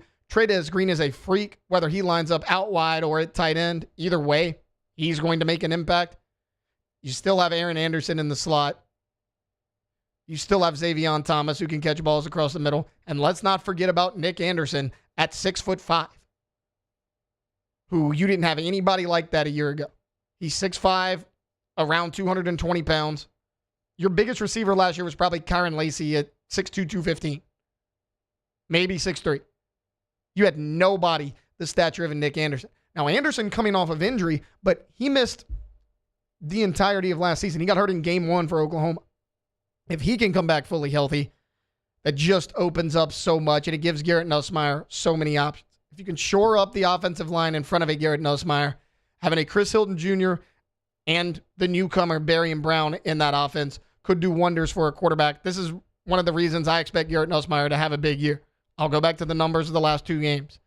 In 2 games, 590 yards, 6 touchdowns, just 1 interception, 70.7% completion percentage. Garrett Nussmeier was a completely different quarterback when Chris Hilton was fully healthy and he was able to hit the deep balls in this LSU offense. Now he's got multiple weapons that can hopefully do that for him here in 2025 with his second year under Joe Sloan, his second year as a starting quarterback in the SEC. That's why if he can get that connection going with Barian Brown and pick up where he left off with Chris Hilton Jr., I think Garrett Nussmeier is in for a big season in Baton Rouge. All right, look, we're going to take a quick timeout. When we get back, LSU baseball and LSU softball both played last night, and they were both dominant. We'll recap those games and what it means for both teams as they enter SEC play this weekend. That's coming up here on the Hunt Palmer Show, 104.5 ESPN Baton Rouge. The Hunt Palmer Show. There it is, the extra mile, on the border of expected and extraordinary for those willing to go further, like vans customized for work or play, with safety and tech to keep you connected, supported by a 5-star sales, service, and finance team, and backed by the 1-star you know. So go the extra mile. It's never crowded, because so few have what it takes to go there. Mercedes-Benz Vans. Breck teamed up to reimagine your parks, and you imagined big. With your help, we went to work, creating 12 beautiful community parks across the parish. A family-sized water park, miles and miles of trails, and parks just for your dogs. There are more places to splash, to explore, to run wild, and even soar. You imagined, we delivered. Gold. Breck, your #1 park system in the nation. The Windsor Senior Living Community in Mandeville, Louisiana is a beautiful, vibrant apartment community geared towards seniors. They are nestled right in the heart of Mandeville, where seniors live a more carefree lifestyle in spacious apartments with the peace of mind that comes from having a little extra help. Call the Windsor at 985-624-8040 to schedule a lunch and tour. Come see how the Windsor can be your passport to peace of mind. Family owned and community driven. Service Chevrolet Cadillac, a legacy you can trust since 1972.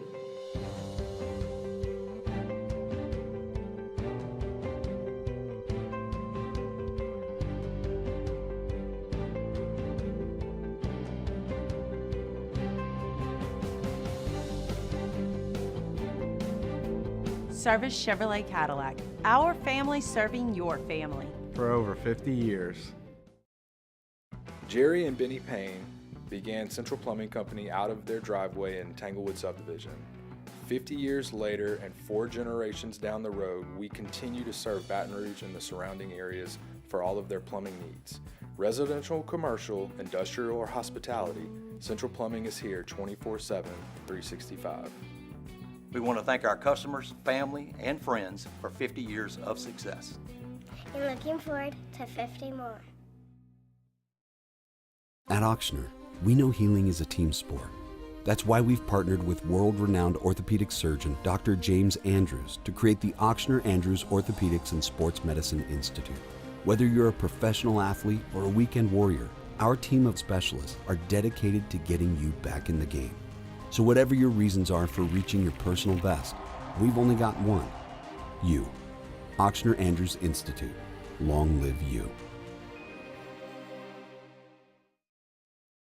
Crime has serious consequences, but anyone can make a mistake. If you find yourself in trouble with the law, know that you have rights, and it's okay to demand them. The law offices of O.C. Brown are here to protect you and your rights. Felony or misdemeanor, DUI or drug charge. No matter what crime you're accused of, you still have rights. Let the law offices of O.C. Brown uphold them. Call 225-343-1111. Your law firm for a lifetime.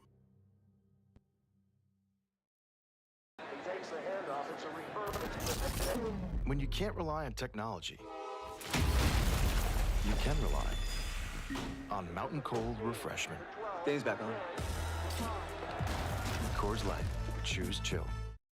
At Bayou Automotive, we believe in a sales process that puts you first. We want you to experience an easy purchase with clear pricing and great service. This is the Hunt Palmer Show on 104.5 ESPN, Baton Rouge.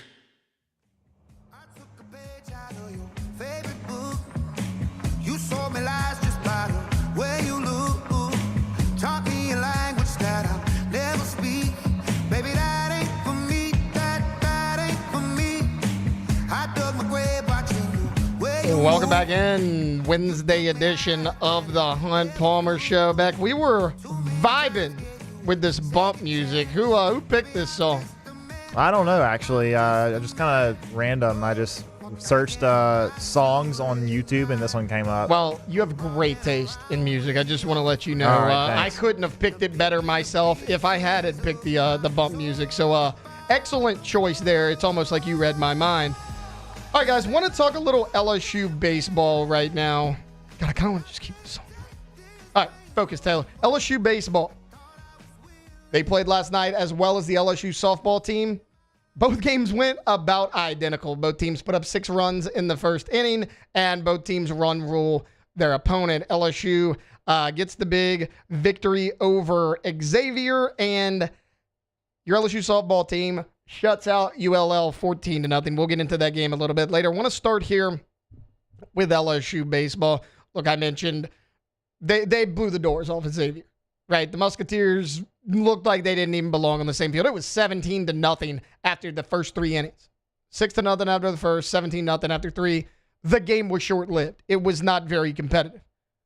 But a few things I wanted to look at. One, LSU threw a lot of different pitchers, and all of them performed well. William Schmidt got the start. He only went 1 inning. He struck out a guy, didn't allow any runs. Jaden Newt pitched the next 2. He walked 2 batters, but he did strike out 4. Connor Ware, we saw him in that disastrous start against North Dakota State last Tuesday night. He came in, he threw 2/3 of an inning.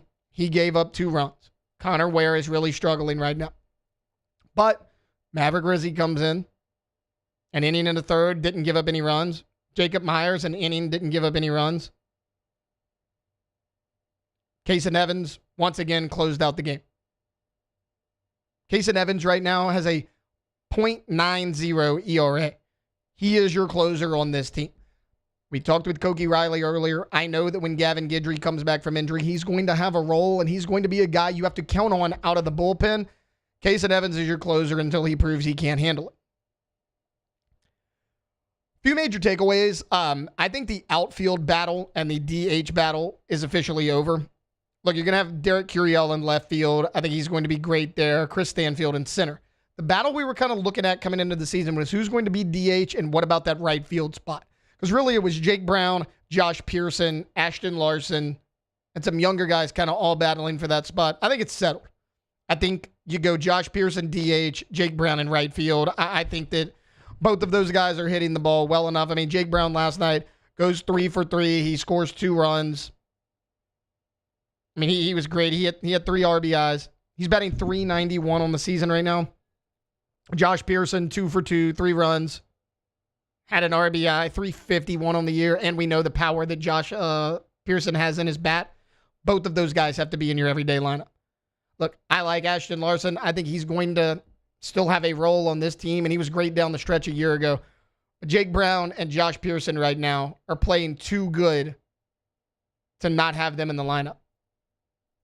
Pearson DH, Jake Brown right field. You can actually flip it if you need to, but those guys have to be in the lineup somewhere.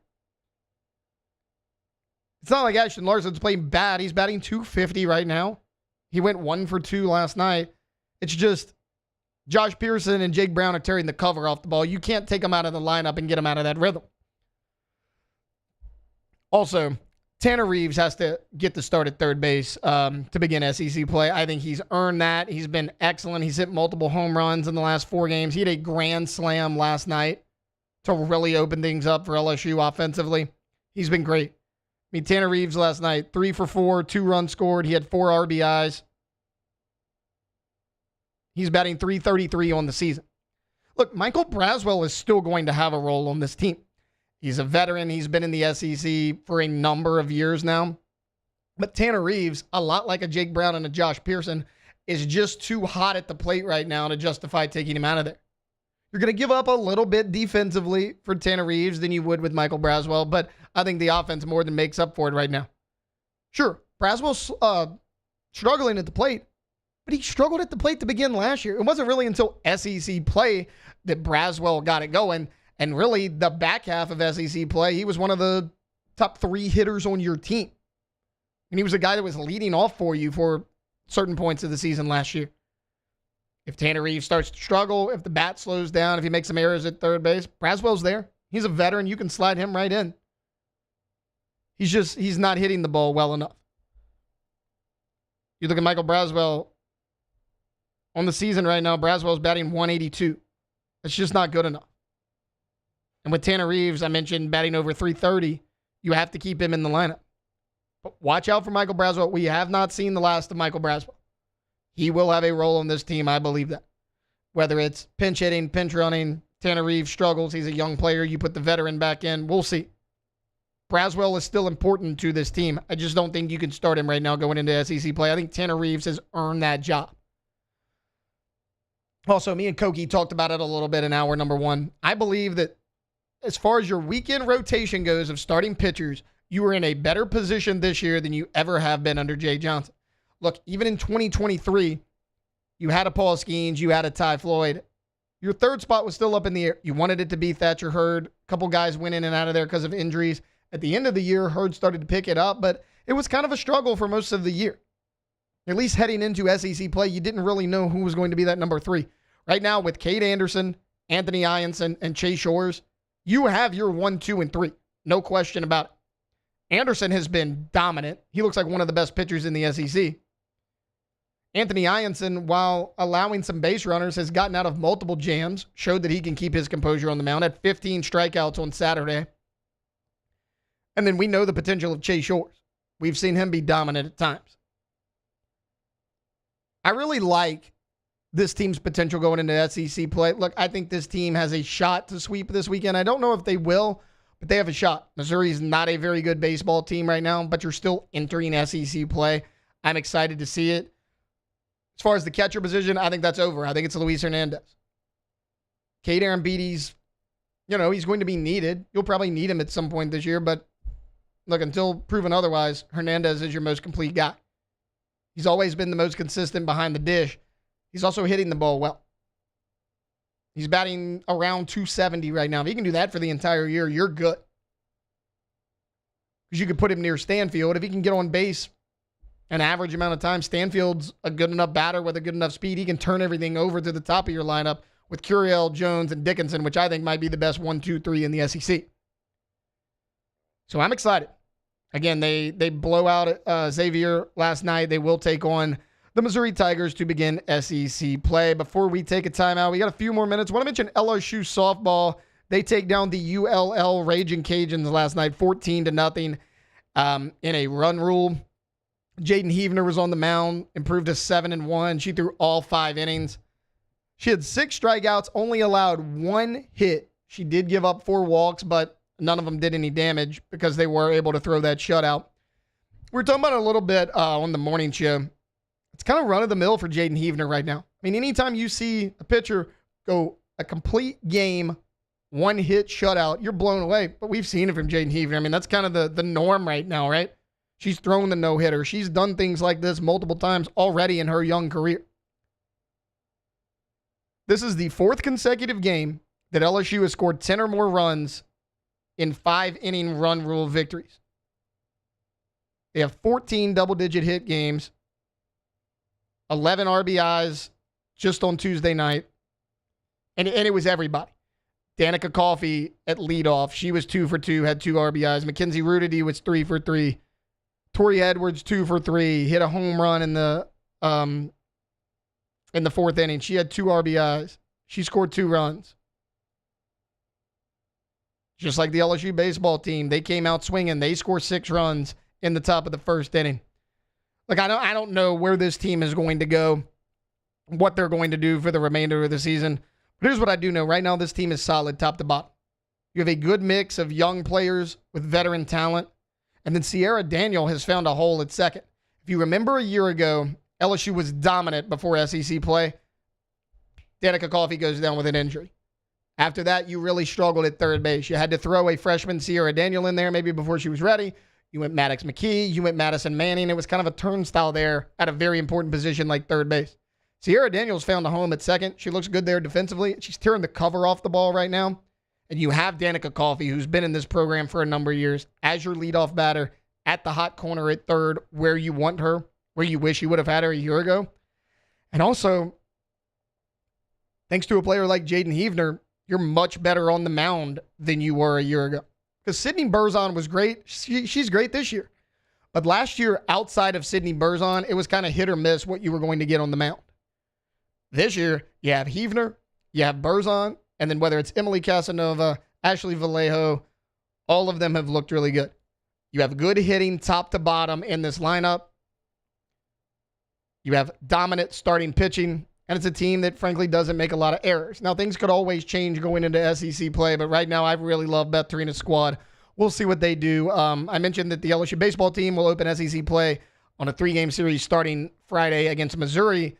LSU, the softball team, will do the same thing. They open at home against number 23 Kentucky this weekend, Friday, Saturday, Sunday game as well. We'll keep an eye on baseball, softball. We'll see what both those teams do on the diamond. All right, we're going to take a timeout. When we get back, we're closing this thing out like we do every day with some Take It or Leave It.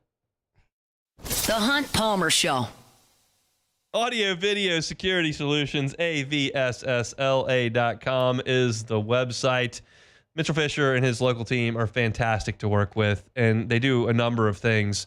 I talk to you about security systems all the time. They handled ours. If you're looking to get a security system at your business or at your home, that's complete with all the cameras, the apps, everything that's got you set up at the top of a button, they can do that for you. They can also help you out with your outdoor entertainment space. If this is the time of year where you love to get out back when it's a little bit cooler, light the fire, listen to some tunes, or watch TV in the outdoor area, Mitchell Fisher and his team at Audio Video Security Solutions can help you out with all of that. They can supply the television. They can supply all of the equipment. Their install at the Palmer House was just painless and easy, and the customer service afterward has been great. They can do simple things like I talked about mounting the television. They can also do complex things as well. So give them a call or just check them out online, avssla.com. It's Audio Video Security Solutions.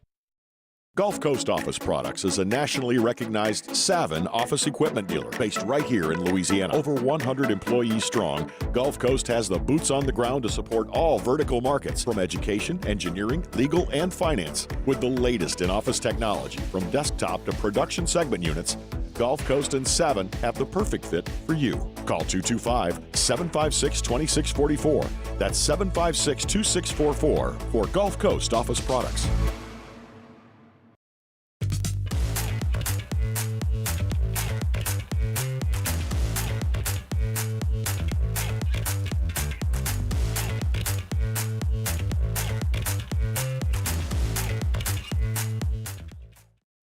Baton Rouge is home for real rock. It's Eagle 98.1. Foo Fighters. Led Zeppelin. AC/DC. Pearl Jam. And the flagship home for LSU sports. Take us anywhere with the Eagle 98.1 app. Eagle 98.1 is the rock station. Family owned and community driven. Service Chevrolet Cadillac, a legacy you can trust since 1972.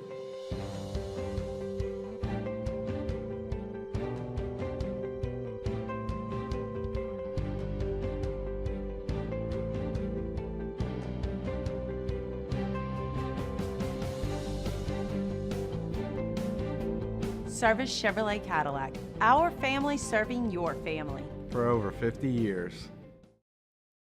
Jerry and Benny Payne began Central Plumbing Company out of their driveway in Tanglewood subdivision. 50 years later and 4 generations down the road, we continue to serve Baton Rouge and the surrounding areas for all of their plumbing needs. Residential, commercial, industrial, or hospitality, Central Plumbing is here 24/7, 365. We want to thank our customers, family, and friends for 50 years of success. And looking forward to 50 more. At Auctioner, we know healing is a team sport. That's why we've partnered with world-renowned orthopedic surgeon Dr. James Andrews to create the Auctioner Andrews Orthopedics and Sports Medicine Institute. Whether you're a professional athlete or a weekend warrior, our team of specialists are dedicated to getting you back in the game. So whatever your reasons are for reaching your personal best, we've only got one: you. Auctioner Andrews Institute. Long live you. When it comes to choosing energy for your family and your home, make the smart choice with natural gas. You can count on efficient and affordable natural gas to keep you comfortable and reduce your environmental impact. You're listening to The Hunt Palmer Show on 104.5 ESPN, Baton Rouge.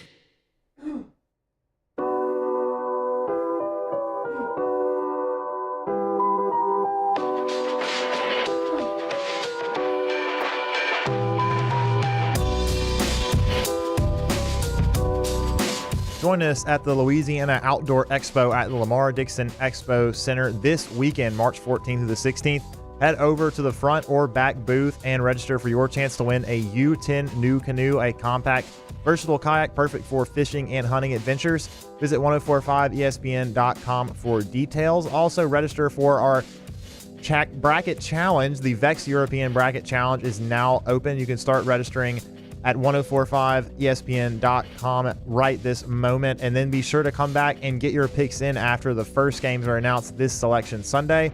The person with the most accurate picks for this year will win $1,000 in cash. Welcome back in. The final segment of a Wednesday edition of the Hunt Palmer Show. Taylor Sharp here with you. Back, let's close it out like we do every day with some Take It or Leave It. Take it or it. Take it or leave it. Today's hottest stories in sports, news, and sometimes even Hunt's life. The question is, will he take them or leave them? Just take it. Alrighty, first one here. The Cowboys signed former Saint legend defensive end Peyton Turner. Take it or leave it. That's former first-round pick Peyton Turner. Let's show a little bit of respect. I said legend. Saints legend, okay? I think that's more respect. He's a legend because he'll be remembered as one of the biggest busts in Saints history. Yep. I'm leaving this, guys. Leave it alone. It's not the fact that, you signed Peyton Turner. Okay, look, the guy was going to get a shot somewhere else. We know this. And it's not like you paid a ton of money for him. I think you're paying him $4 million this year, maybe $3.5 million. It's a one-year deal. That's fine. My bigger issue is, first off, Jerry Jones. Yeah, geez, you got my blood boiling. Jerry Jones last year said, we're going to go all in on this season. Well, you didn't, because the only free agent you signed a year ago was Eric Kendricks. Now, he worked out, but that's not going all in.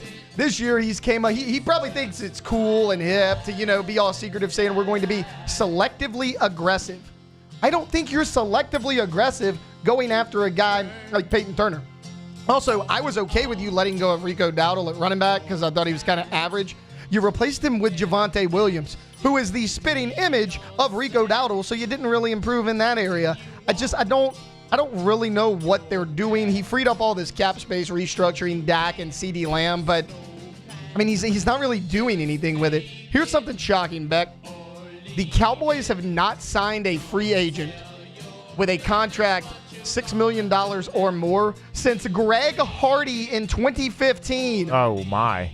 Greg Hardy. The next closest team is the Chargers in 2022. So there's a 7-year gap. The Cowboys refuse to spend money in free agency. The only thing they've done is they've actually drafted okay, which is why they're able to stay above water, at least in the regular season. But they're never aggressive in free agency. And now he's like, I'm going to be selectively aggressive. Whatever, Jerry. Get out of here. I'm done with it. All right, next one. The 49ers Super Bowl window is officially closed. Take it or leave it. I don't know if it's officially closed. It's going to be a lot harder there. I'm taking it. I'll take it. Yeah. Look, they have lost Deebo Samuel via trade. Hufanga signed with the Broncos. Dre Greenlaw just signed. All of these guys are moving on, and you're going to have to pay Brock Purdy a whole lot of money. I like Brock Purdy more than most people. I think Brock Purdy is right there in the top 12 quarterback conversation. I think he's on the lower end of it, but I think he's right there in the top 12 quarterback conversation.